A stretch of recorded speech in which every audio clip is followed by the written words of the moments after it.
a horrible morning for the economy. The economy just got hit with a massive gut punch.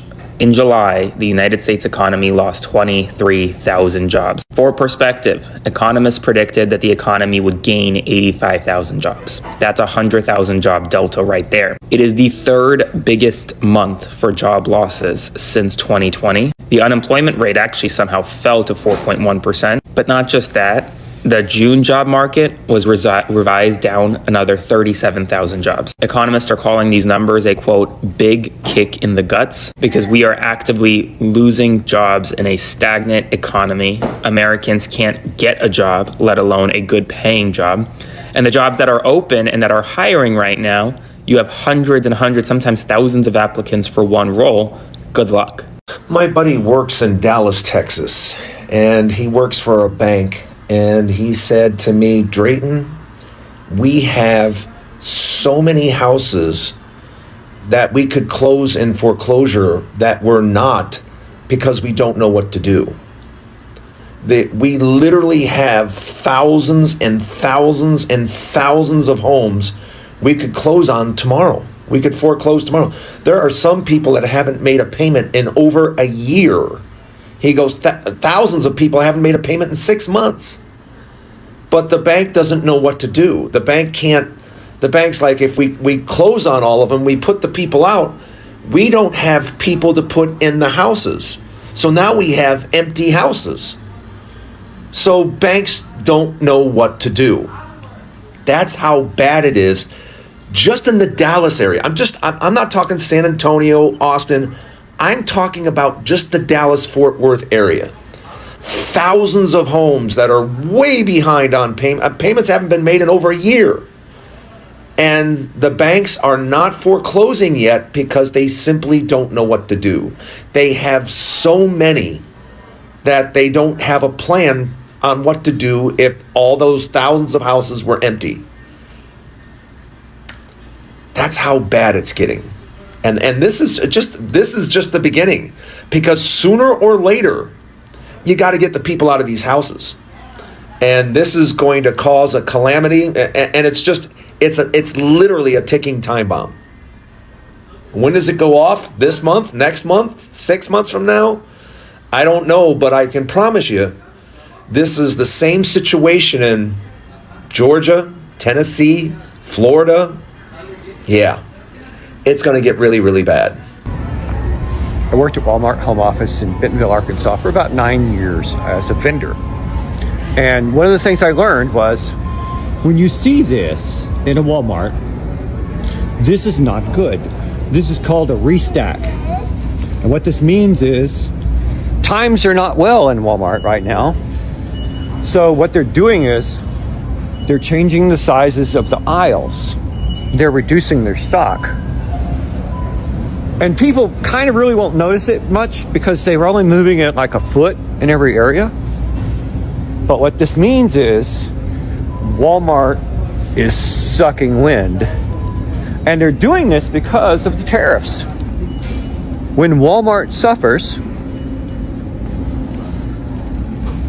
the whole country is suffering.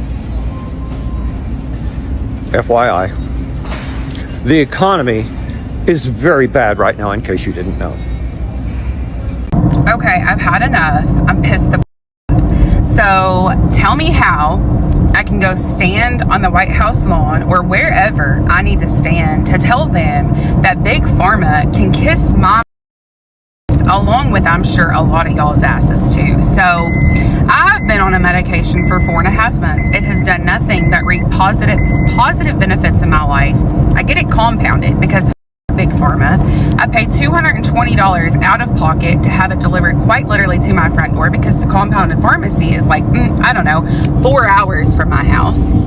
And you mean to tell me that Big Pharma is like, nope, you can't get the medication for a fourth of what it's going to cost you to now have to get it filled at a pharmacy for over $500 a month?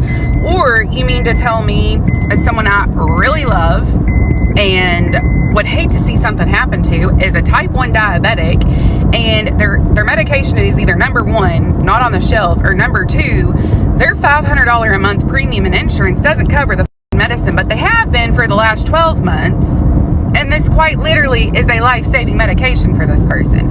Or you mean to tell me that the home that I pay $1,200 a month in rent for, that is quite literally under 1,100 square feet, would have sold for $90,000 maybe 6 or 7 years ago, and 2 houses next to me within the last 3 months sold for $190,000? Or that my 3 bags of groceries today would have been $25 in 2020, and it quite literally was just $99 for 3 bags of groceries?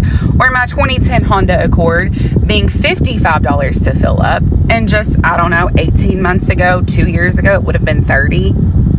How the is this world set up for any of us to succeed? How?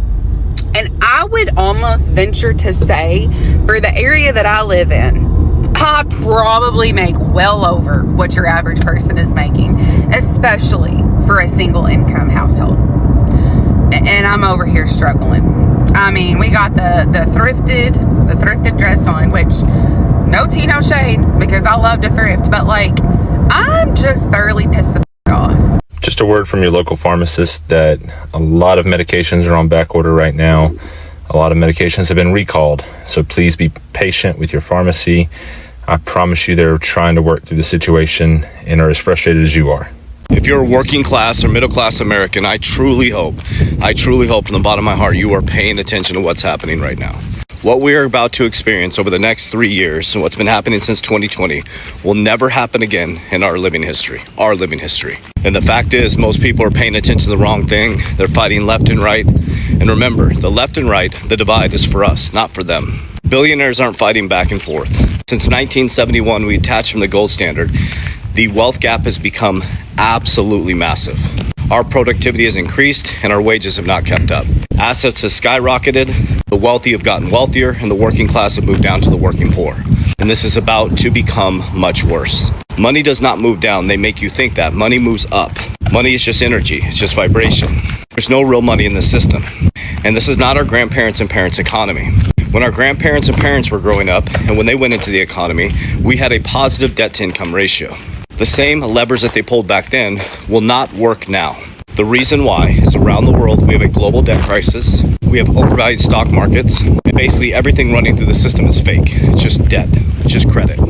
So for the last 30 years, money is built on basically 0% interest rates. So a lot of the brokers, companies, and infrastructure you see is built off 0% interest rates. So if everything's built off 0% interest rates and cheap money, and the stock market's valued at 70 trillion, almost 69, 70 trillion, and GDP is 36, there's a lot of fake money and a lot of fake companies that are about to pay the piper.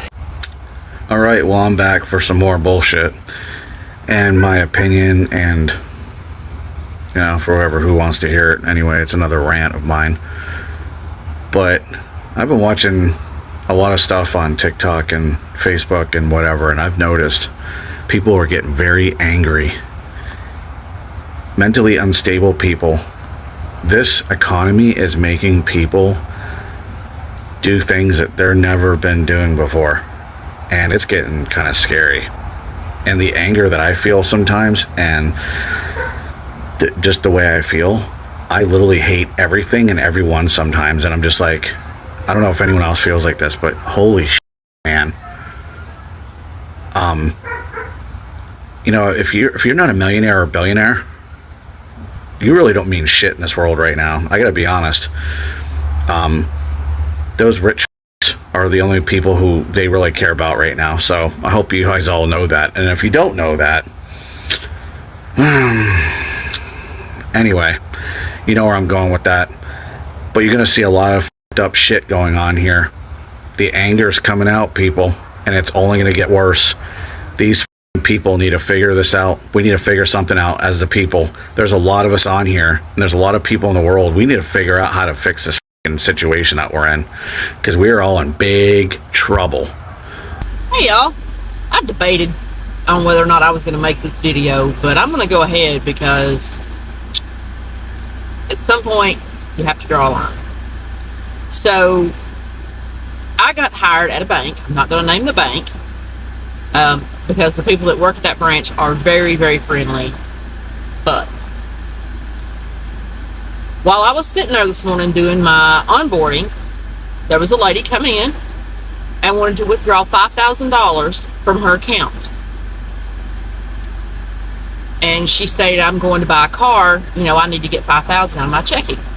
She's buying a used car, and, you know, so she's doing what any of us would do if we were buying a used car. You know, you get your $5,000, make your down payment, whatever. Or, you know, because not everybody has checks anymore. Most people use debit cards, you know, but I myself still use checks. But when I do a transaction like that, I usually will get cash out and give cash as, you know, here's my down payment.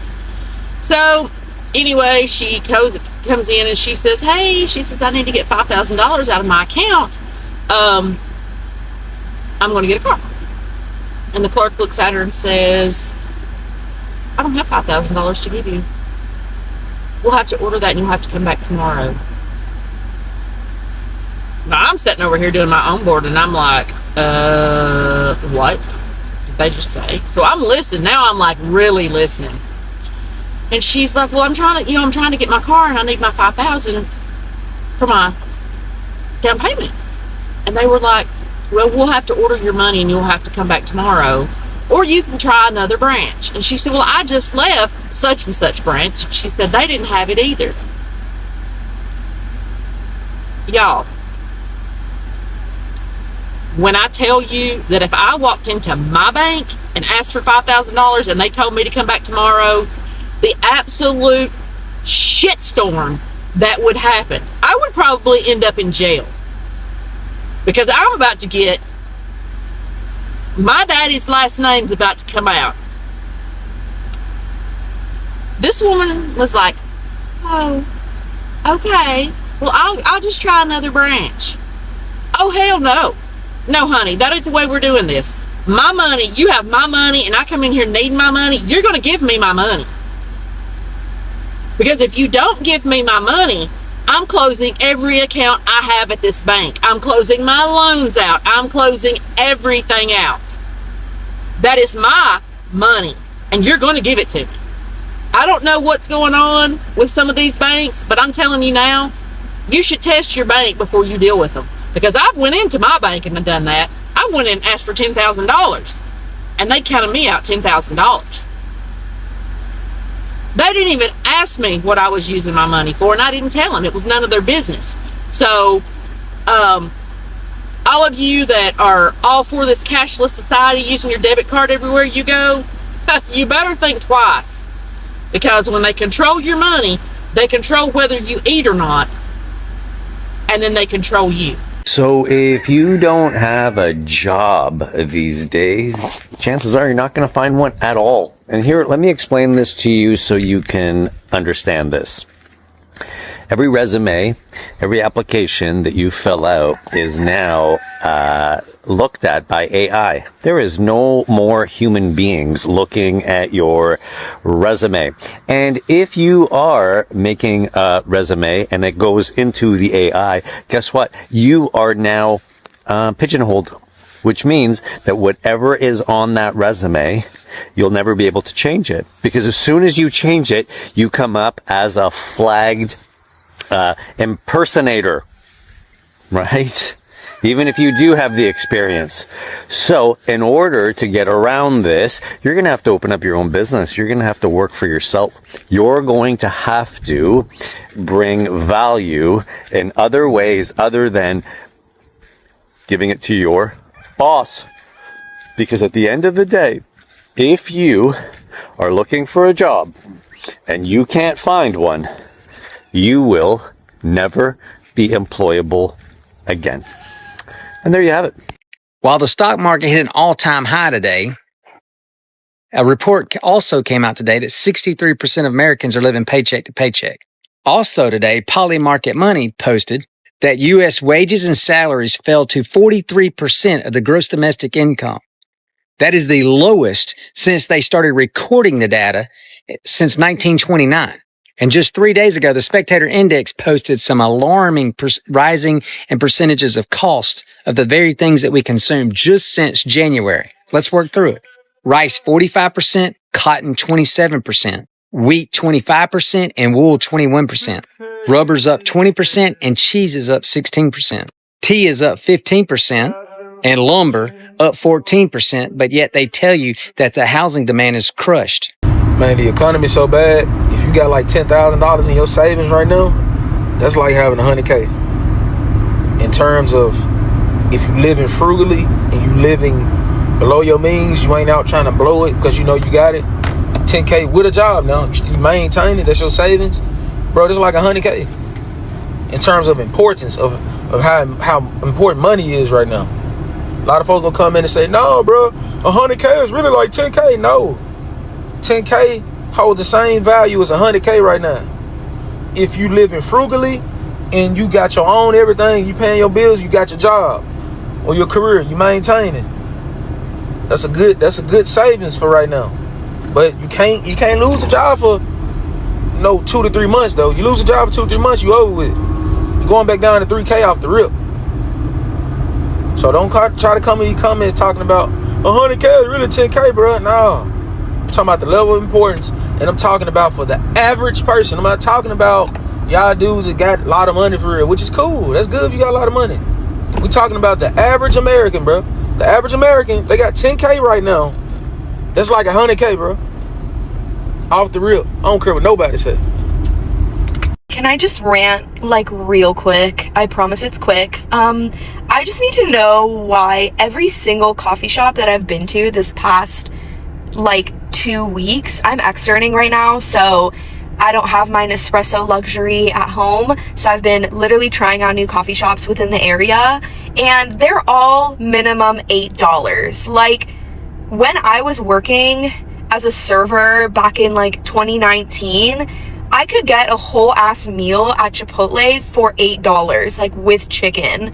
I just don't understand why that's like the norm now. Like it's heartbreaking. I mean, that's literally like, oh my God, why am I zooming? That's literally like an hour's work after tax. Like what the I think we all need to talk about the growing problem of homelessness and people trying to save money by sleeping in their cars and trucks. And now what we have is a bunch of states making new laws that are unconstitutional, by the way, making it illegal to be homeless, illegal to sleep in your car that you own. Who the f do you think you are?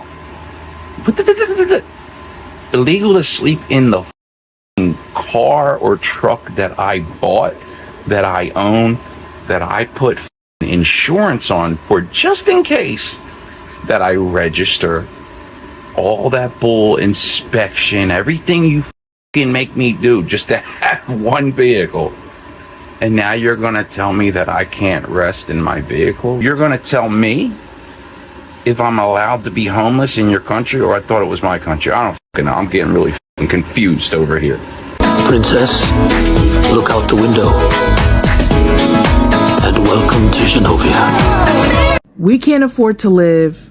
You're not lazy. Show this to your parents when they say they don't believe you, that you can't afford to live.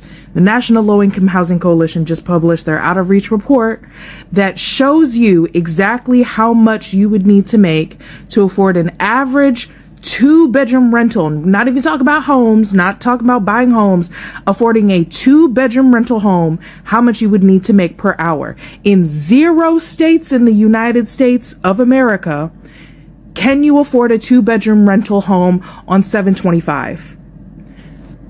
If we take Puerto Rico out of the equation, which is not a U.S. state, it is a territory, 0 states, can you afford a 2-bedroom rental home on $725? $825, $925, $1025. The minimum amount of money that you would need to make in the cheapest cost of living state in the United States of America is in West Virginia at $19.23 an hour, meaning that you need to make damn near $20 an hour just to afford a 2-bedroom rental home. In 2026, California surpassed $50 an hour. $50 an hour. In 2025, none of the U.S. states did you need to earn $50 an hour on average to afford a 2-bedroom rental home. California surpassed that in 2026. This is real-time data as of 2026. How much you need to make in every single state in the United States in order to afford a modest 2-bedroom rental home. You need to make at least $20 an hour. So when you make $17 an hour, $16 an hour, $15 an hour, $10 an hour, that is not enough to afford a 2-bedroom rental home. Can somebody please help me understand? How in the world did we get to where we are right now? I spent in 3 days a total of $200 in fuel. $200. That is just insane. It's insane. I mean, I'm basically working to pay for fuel and bills. That is it.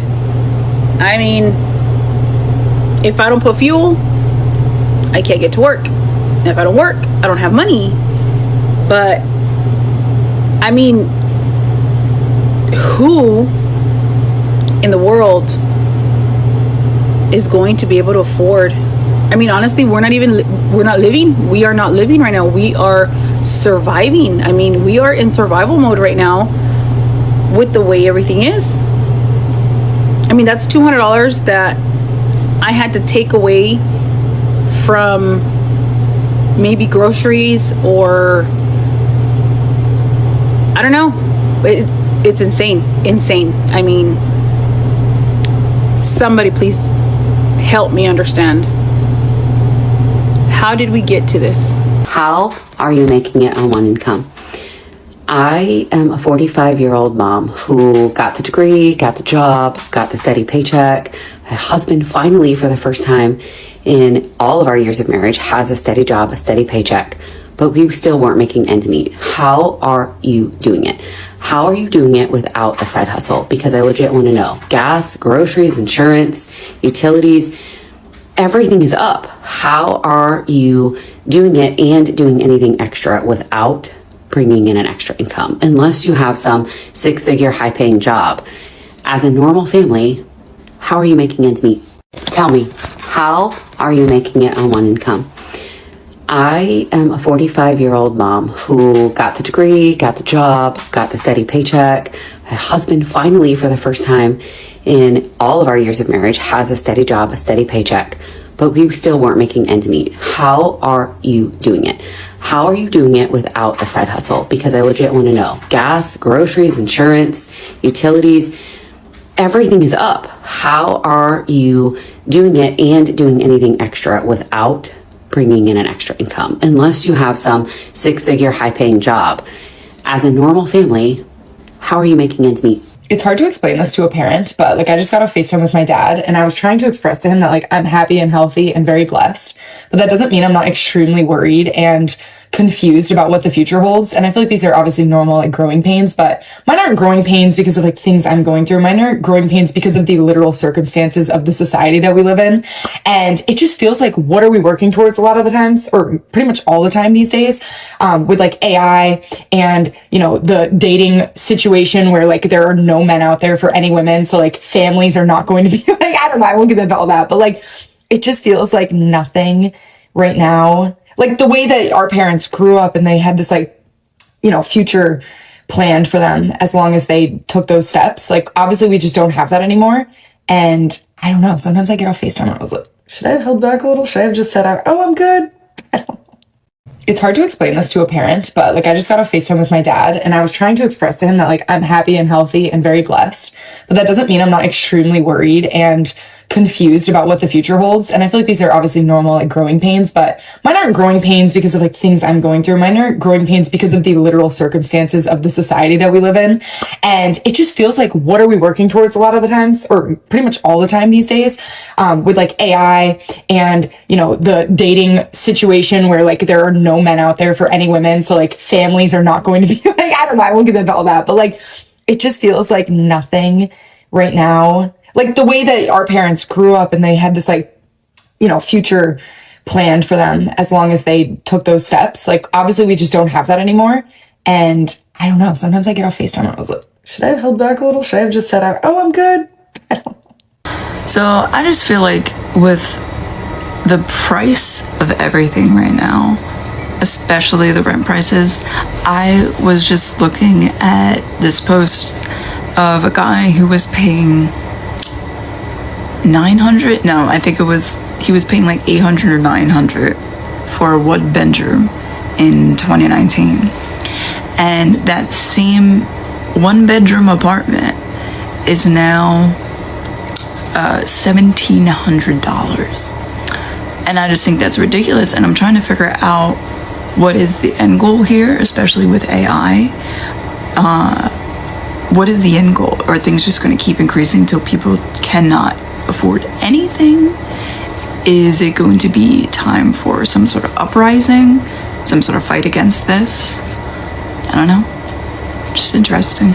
Now, as you can see, everything is getting so expensive nowadays. Even a thing we used to take for granted, like groceries, right? Being able to afford rent, being able to go on vacation on one income have become unaffordable nowadays.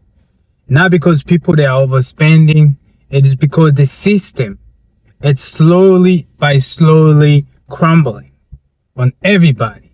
If you can look at it now, look at that last video of how rent was only $700 in 2019, and now 2026 the rent have gone up to $1,700. That's insane, guys. Nobody's paying people this much a raise, but somebody somehow in the system they have figured out how to increase rent on people without doing the math of saying, is these people going to be able to afford this rent because this is way too expensive? But they don't care, you know? So she was asking the question of, what's the end goal here? For me, in my opinion, the end goal is they're just trying to eliminate all of us at this point. Let's be honest. Like, what do you want from people to the point you increase the rent at that high? People can't survive. Now, you can't even do a budget. When you do a budget, it feels like you're a criminal. It feels like you are stealing or somebody is stealing you. Because the amount of negative you find yourself just by doing a budget, it is alarming. You're going to find yourself negative 500. You're going to find yourself negative 600, 700. If you're lucky, every 2 weeks. It might be less. But some people, this is every month it could be increased even more. Right? You hear that guy in the video about people should be getting foreclosure on in Dallas. Not just in the city of Dallas. Imagine other cities, right? He said that they could foreclose on them, but they also don't know what to do because the home are gonna be empty. Nobody gonna be buying a home. And if you guys know, if somebody do not live in a home, the home they used to get back, like the home start growing a lot of really bad stuff. Nobody is showing up to cut the grass, so make sure the inside home is clean. The home usually tend to get worse over time. That's why you need people to live in a home, regardless, right? Or somebody to keep up with the home. So bank don't know what to do. A lot of people behind on a mortgage, even for some people over a year. That's insane. That means people have bought a home that were way over what they can afford. Because if you are making a certain amount of income, I believe the only home you can be able to afford is 2.5 of your take home annually, which is still a lot. Nowadays, rent is higher than mortgage. Back then, mortgage was higher than rent. Things don't make no sense anymore, right? Which will get you confused. Think you can afford a home, but you cannot. In reality, you cannot. Just because your rent is high does not mean you go ahead and buy a mortgage that is cheaper, because that's where a lot of people get confused at, right? Because a home will come with a lot of problems. A home will come with a lot of cost. You have to change the roof every 10 years. You have to make sure the AC factor is working correctly, because otherwise you might have to pay out of pocket to fix, which can cost you $3,000 to $5,000, which a renter don't need to worry about none of that. You have to pay for somebody to come to cut the grass if you don't have time for to do so, right? It comes with a lot of things. And then electricity bill on home, it becomes even a lot more. And also you have to pay gas bill, which go even more. So home ownership overall is way too expensive. That's why a lot of people cannot afford it. So a lot of people, they are behind on a mortgage because I think they give you a grace period of 90 days to be behind on your mortgage. I did not know they can go over a year, which is very surprisingly for me. Usually when after 90 days, you get foreclosure on, or they send you a notification to move out, which is impressive that how some of people have gone over a year without getting foreclosure on. But beside the point, guys, the economy is bad for everyone. It's a worldwide, right? Europe, they are struggling. Africa, they are struggling. Asia, they are struggling. Australia, they are struggling, right? South America, they are struggling. All those continents, they're struggling financially. But some of those continents have been in this kind of system era we are in right now, many years ago. Here in America, we are just experiencing that right now. We're just experiencing that right now, but there's some people that already been in the system like this for years. But which is, it's not a great thing. It's not a great thing. We should not be in this way. Now people have to choose what bills to pay or what bills to not pay, because the take-home pay is not enough. The take-home pay has become unsustainable, right? People are wondering, where should I move that is cheaper? There's no way cheap. Even in the hood, it has become unaffordable. So now you have to pick where to move, because even in the hood, it's not safe in the hood, you guys know. So where should I live? In the city is expensive, in the hood is expensive. Maybe I might be like a couple $100 more extra. But is it worth it for your safety? No, it's not worth it. So you rather stay where you are and maybe find a way to make more money, which is there's no way to make more money, right?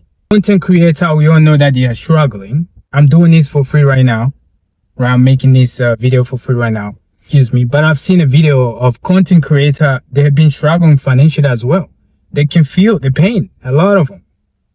But maybe the top 1% cannot, because they are earning enough to survive unless they are overspending. But even content creator world, they are struggling.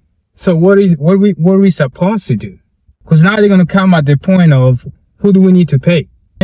A lot of people now are aiming, or they are rushing to become content creators in order to make extra couple dollars, extra $100 a month to help out.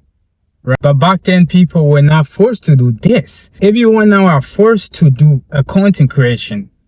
Make some sort of video, hoping for the lottery that you might gain some fame, or you might gain some sort of followers, subscribers, to be able to make some little extra couple $100. Which is not easy, because you have to expose yourself, you have to express yourself, and you have to have some kind of personality. And also, yes, some people, looks matter. Looks matter, but hey, I'm not here to discourage you. If you plan on to do it, just do it.